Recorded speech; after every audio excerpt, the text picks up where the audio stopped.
Welcome to the Ducks Unlimited podcast, the only podcast about all things waterfowl.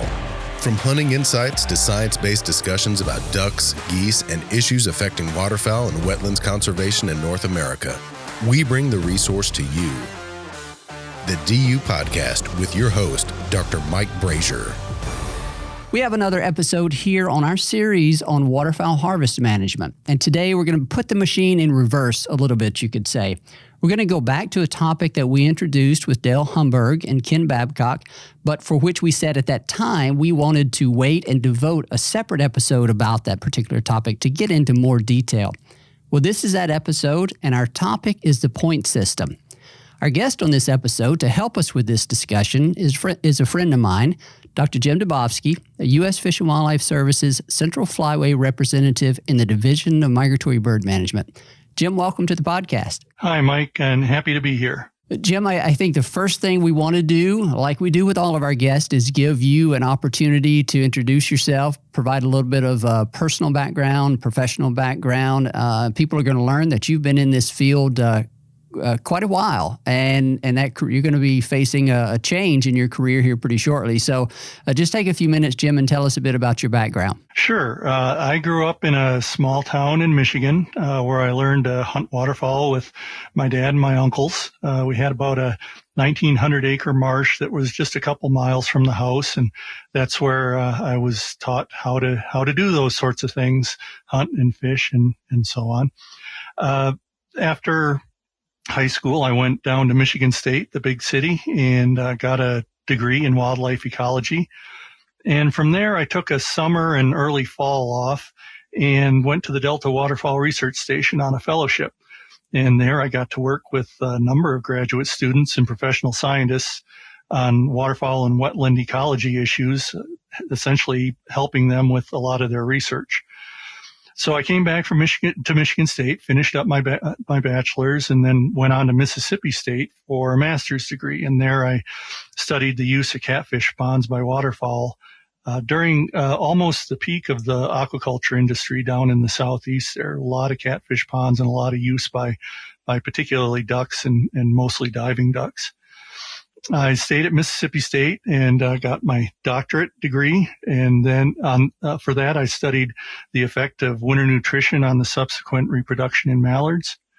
And after that degree, I went on to North Carolina for a little bit along the East Coast and worked on a postdoctoral fellowship where I studied the effects of military aircraft noise on physiology, behavior, reproduction, and mold in ducks, primarily black ducks. It was a time when they were really ramping up their aircraft activity, and there was some concern about all that increased activity impacting the birds in the area. So that was what I focused on for that research. After that was wrapped up, I was hired by the U.S. Fish and Wildlife Service finally in 1992 as an assessment biologist and began working with other folks on monitoring and assessment of waterfowl programs and the development of annual hunting regulations.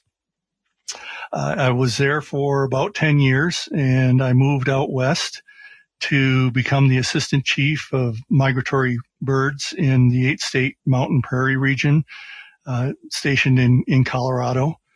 And then about 10 years ago, I transferred out of that position and became the Central Flyway representative, which you mentioned. And here I work with all the states and provinces in the flyways on all things migratory birds. So any types of monitoring regulations and so on. I'm the official liaison between the flyways and the service for those types of issues. So, yeah, all told, I have a little over 29 years with the Fish and Wildlife Service in the Migratory Bird Program. And as you alluded to, I won't be around a whole lot longer, planning on retiring in about another month and a half here. Well, you've led quite a long and accomplished career there, and you bounced around and went to a lot of places, all the while maintaining your interest and connection to the waterfowl resource in one way or another. And so I personally thank you for your service in that regard. You and I have known one another from We did not overlap at Mississippi State, but I certainly did know your name whenever I got there. And then you and I did connect there eventually sometime thereafter. And so I appreciated our friendship through the years, and I've always learned a lot from you. So thank you for all your service through the years. Jim, I want to transition to our topic for this episode. And as I mentioned, it's the point system, an alternative harvest option that was introduced. I'm going to get you to give us the specific dates. It was in the late 60s or 70s, if I remember correctly, but you'll give me the details here in a second. And like I said, we introduced this with Ken and Dale. They shared some of their experiences with it, some of their memories around it. But we wanted to have you on to talk more about this because you actually participated in some evaluations of the point system.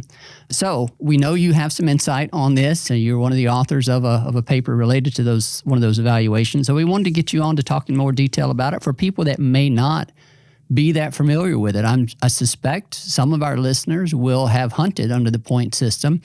Other listeners will have heard about it, but may not have taken the time to really understand what all it involved, what it was designed to accomplish, and why it was offered as an alternative. So this is it's a neat opportunity to have you on to talk about this and just reflect on one of those other little historical pieces of where we've been in our harvest management around waterfowl. So let's get started here, Jim, and you kind of correct me if I said something there at the beginning. What year was the point system originally brought about? Well, it was first implemented experimentally in 1968 in the San Luis Valley of Colorado.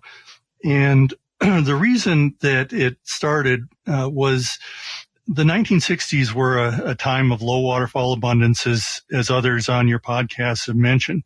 And there were restrictive duck hunting regulations compared to earlier years, with restrictions or closures on several species within an overall larger duck bag limit, and concern about specific species and how well they may be able to sustain themselves in the future. So managers were looking to provide as much opportunity as possible on species that could withstand some additional pressure while not increasing pressure on species of concern. During this time, in addition to the point system, just as a bit of information, we initiated a number of other special seasons too, such as the Teal season, special September Teal seasons, bonus scaup and special scaup seasons, and we developed some special management units and so on. I think all in the hope that we might be able to provide sportsmen as much opportunity as they could on particular species that could withstand some additional pressure.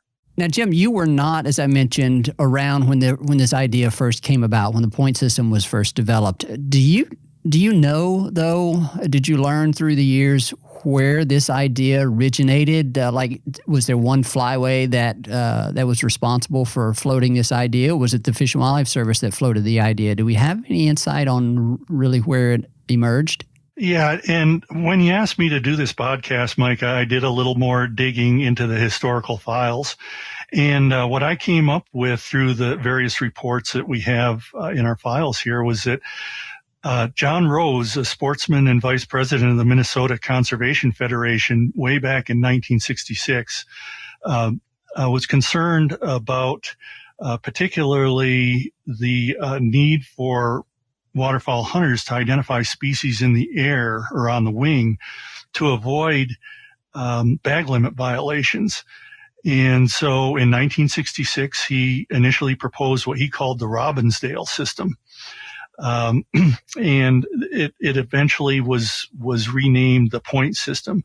And his big concern was that he saw personally out in the field that hunters that were shooting birds with restrictive regulations on them or restrictive bag limits tended either not to retrieve them or left them in the field. And he was really concerned about the future of waterfowling if that became a common occurrence.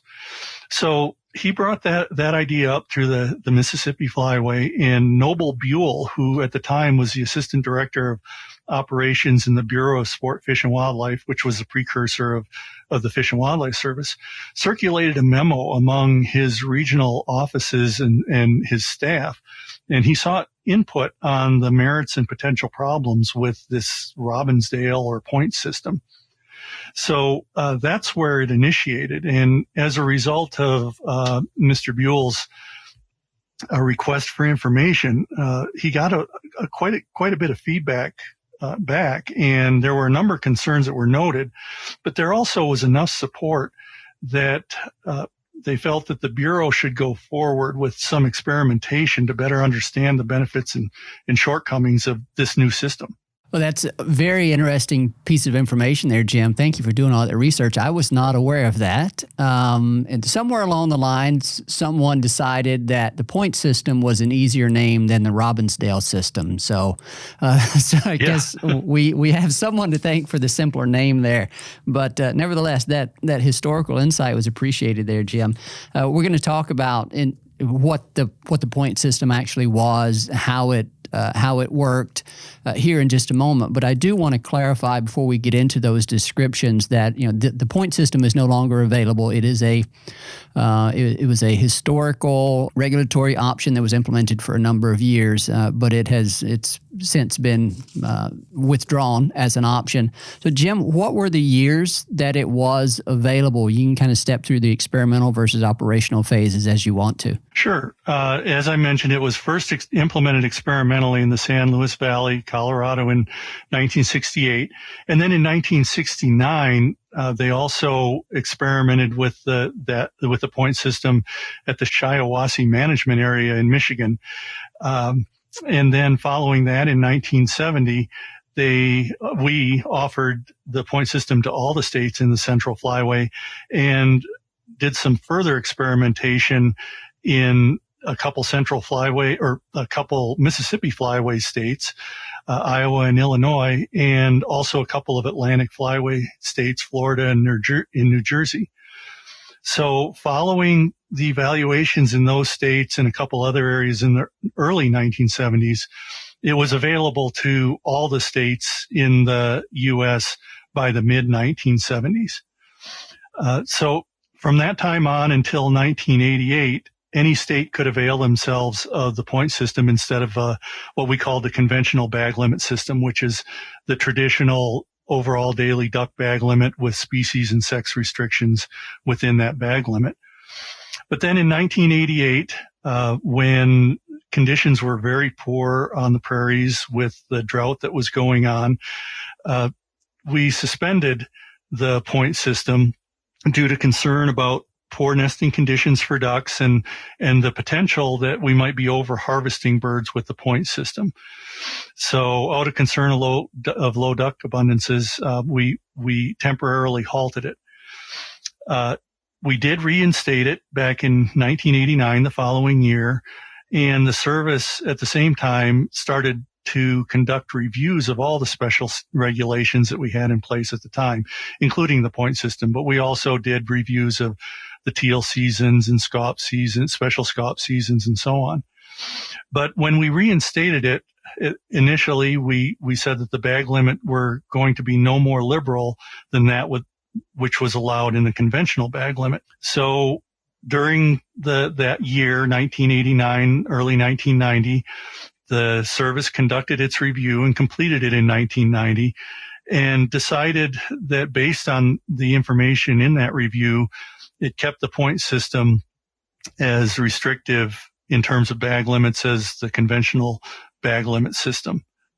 That went on for a few years, and in 1993, the Flyways asked the service to revisit the 1990 decision, hoping that we might be able to tweak the point system somewhat to make it perhaps a little more attractive to the Flyways. So the service tried to gather some more information. There was a little bit more that was available since the 1990 review. But after looking at that additional information, we decided that we still would move forward with discontinuing the point system as an option in 1994. So the system was essentially available either experimentally or operationally from 1968 through 1994, with the exception of that 1 year, 1988.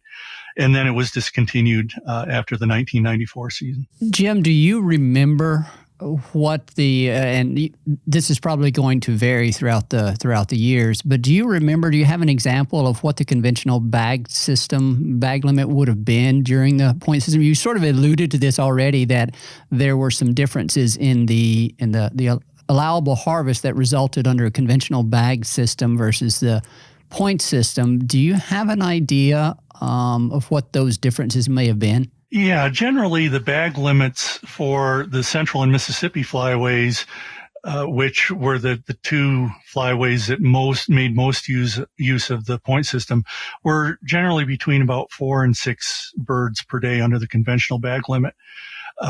During that time, we had a number of species of birds under the point system that were given a point level of 10.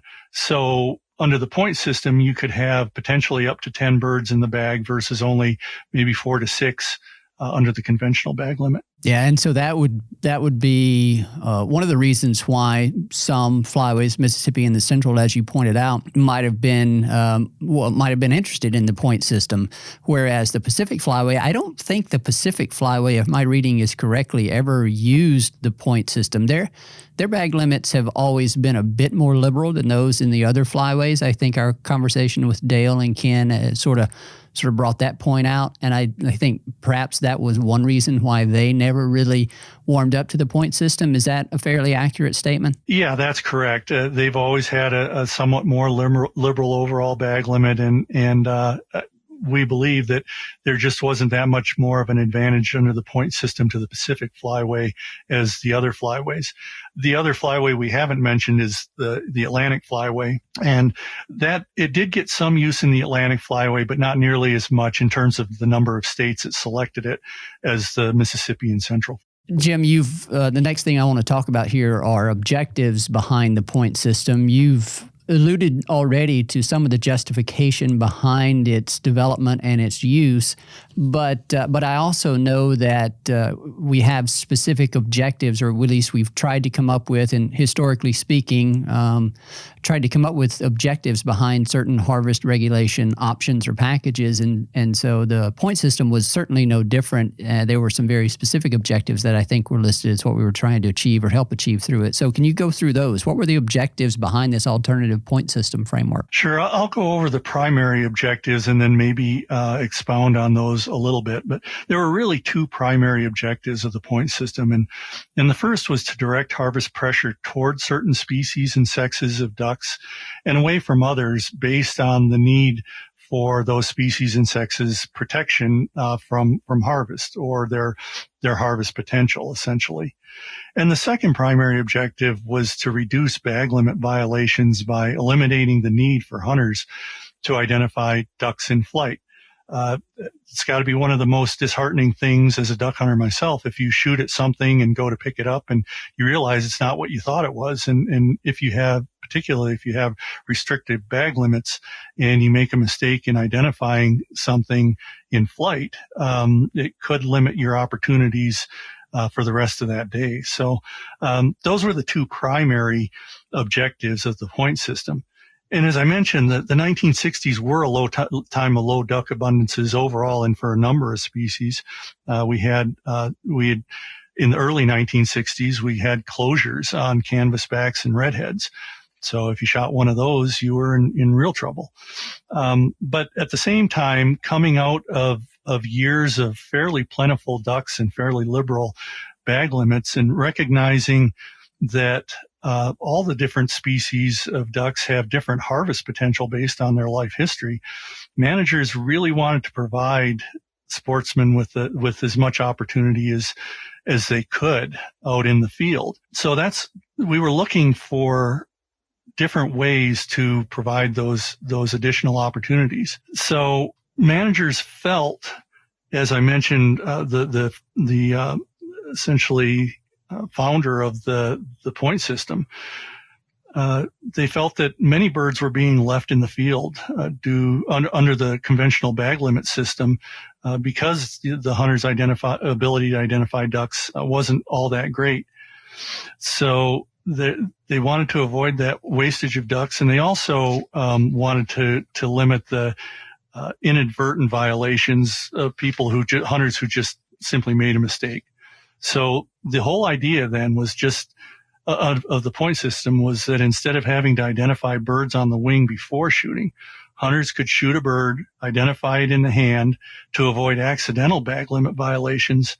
And since it was unnecessary to identify the bird until it was in the hand, theoretically hunters, if they could identify all the different species of ducks that they shot, would never have an unintentional violation, and we'd be able to direct harvest and provide opportunities to those species that most could withstand that harvest pressure. Jim, this is another useful demonstration of how harvest management is related not only to understanding what the needs of the birds are, or at least understanding how population dynamics of the birds are affected by harvest regulations and then the harvest that results, but also needing to understand the interaction of the hunters in this whole system and understanding how they react to the regulations that we put in place and wanting to provide opportunity without putting them at risk, unnecessary risk of violation. And so, it's easy to think about or to suggest that we just implement harvest regulations that are best for the birds. But number one,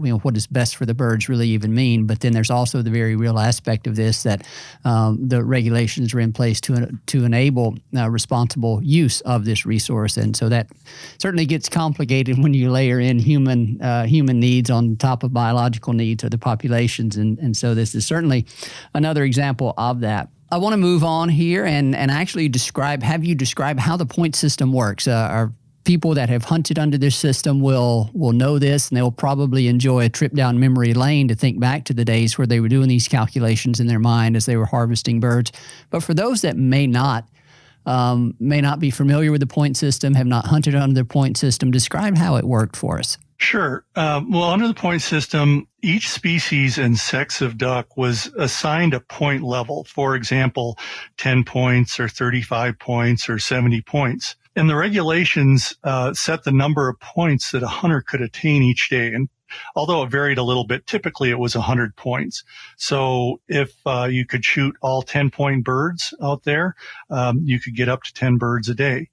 And the idea was then when a hunter shot a duck, they would retrieve it, bring it back to the blind, identify it in the hand, and then determine the number of points the duck was worth. And most hunters during this time period had a little sheet with them that in the regulations would point out the value of each duck.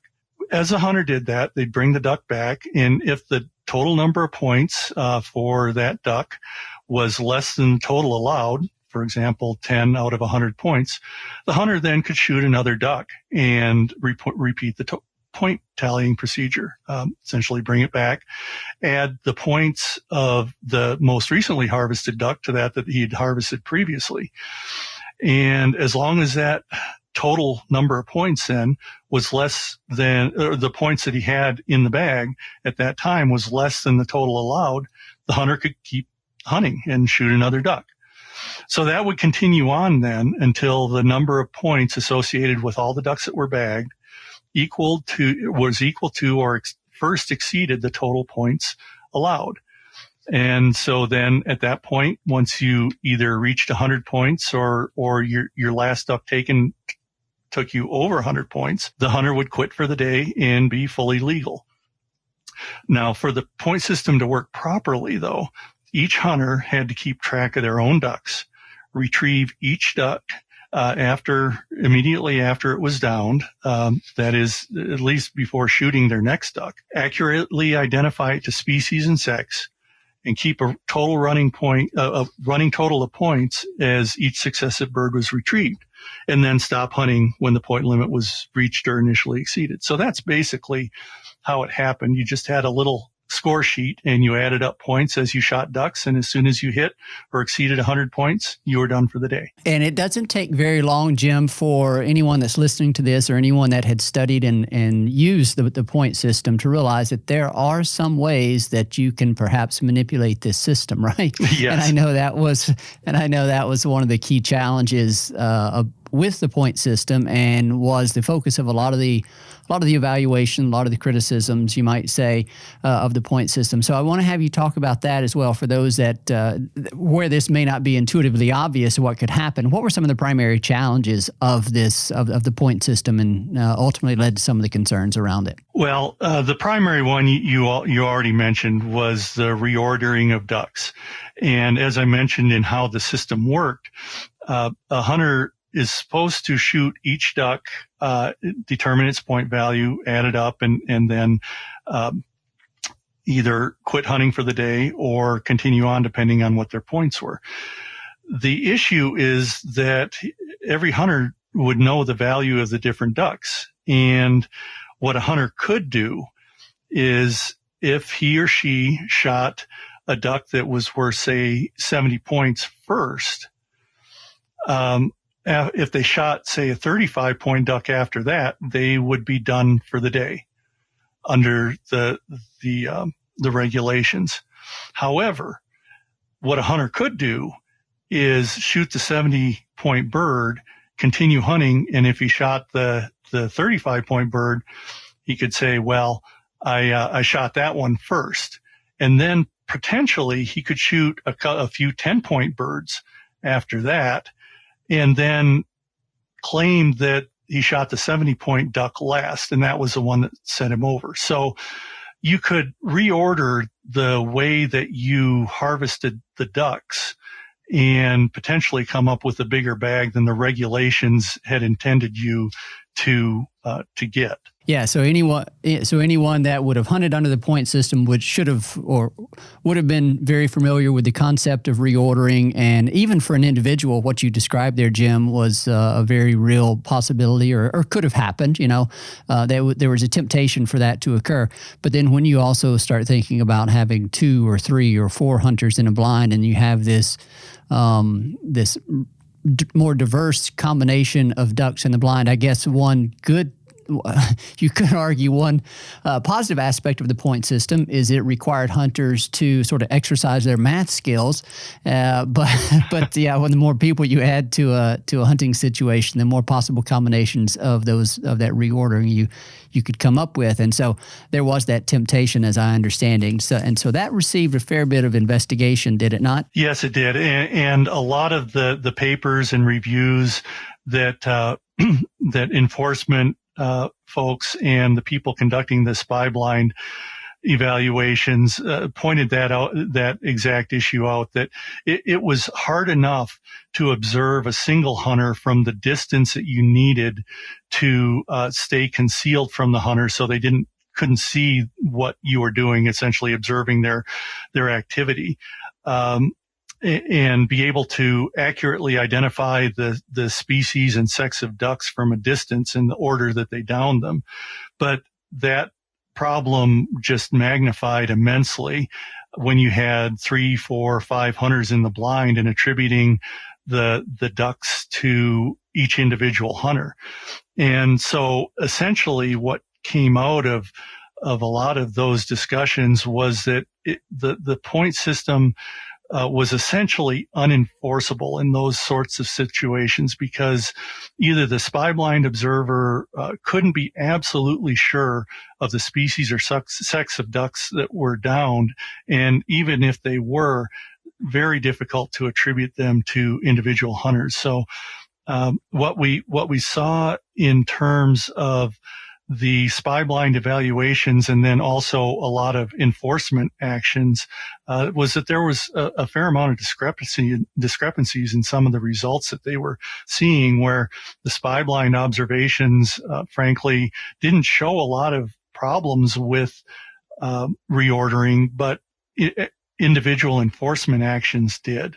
And we really never got down to which set of information was the more correct, if you will. Jim, we're going to, I think, start wrapping this episode up. We have a number of other things that I want to cover, and I think it's probably best to break this into a couple of episodes here. The final thing I wanted to talk about on this episode, see if you could mention briefly about hunter attitudes toward the point system. What do we know from back in those days about how hunters reacted to the point system? Did they like it? Did they think it was too complex? What do we know? Well, the results are really mixed. If you look at some of the state reports that are out there, that some states, hunters in some states really like the system. In other states, not so much. And it probably has partly to do with the latitude of where the hunters are. As you know, in the fall in northern states, you're shooting a lot of brown ducks, and being able to take advantage of something like the point system when many of the ducks look the same isn't nearly as attractive as compared to states farther south where the birds are colored up, and it's much easier to pick out the drakes from the hens. Some hunters felt that it was too complicated, but looking at all the information, the majority of hunters, I think, liked it for two reasons, probably. First, the identification aspect. I think it put hunters at ease to know that they didn't have to identify ducks in the air as long as there wasn't a closed season on any particular species. They didn't have to worry about identifying ducks and potentially unknowingly violate bag limits. And then also, as we mentioned earlier, the 6-bird conventional bag limit versus a potential 10-bird bag limit under the point system, that was very attractive to hunters. So overall, I think the hunters tended to like it more than dislike it, as long as there was that difference in bag limits that were possible under either system. Thank you, Jim. That's going to wrap it up for us here on this episode. I want to lead off the next episode, though, going back to, focusing in a bit more detail on one of the key aspects of the point system, at least with certain species. There were within some species, we had different points for male versus female ducks, drakes versus hens. And so I want to talk about that a little bit to lead off our next episode, but then we're going to get back into some of the evaluations of the point system and talk about what ultimately led to the decision to discontinue the point system and some of what came out of those evaluations in a bit more detail. So Jim, that sound like a plan? You able to rejoin us here in a minute? Sure, I can do that. All right. Well, thank you so much, Jim, for joining us here. We will catch you on the next episode. Thanks for the opportunity to discuss this. A special thanks to our guest on today's episode, Dr. Jim Dubofsky, U.S. Fish and Wildlife Service's Central Flyway Representative in the Division of Migratory Bird Management. We appreciate his time and expertise on this topic. As always, we thank Clay Barrett, our producer, for all the work that he does on this podcast. And to you, the listener, we thank you for your time and spending with us here on this podcast. And we thank you for your support, passion, and commitment to wetlands and waterfowl conservation. Thank you for listening to this episode of the DU Podcast. Be sure to rate, review, and subscribe to the show, and visit www.ducks.org/DU Podcast for resources based on today's topics, as well as access to more episodes. Opinions expressed by guests do not necessarily reflect those of Ducks Unlimited. Until next time, stay tuned to the ducks.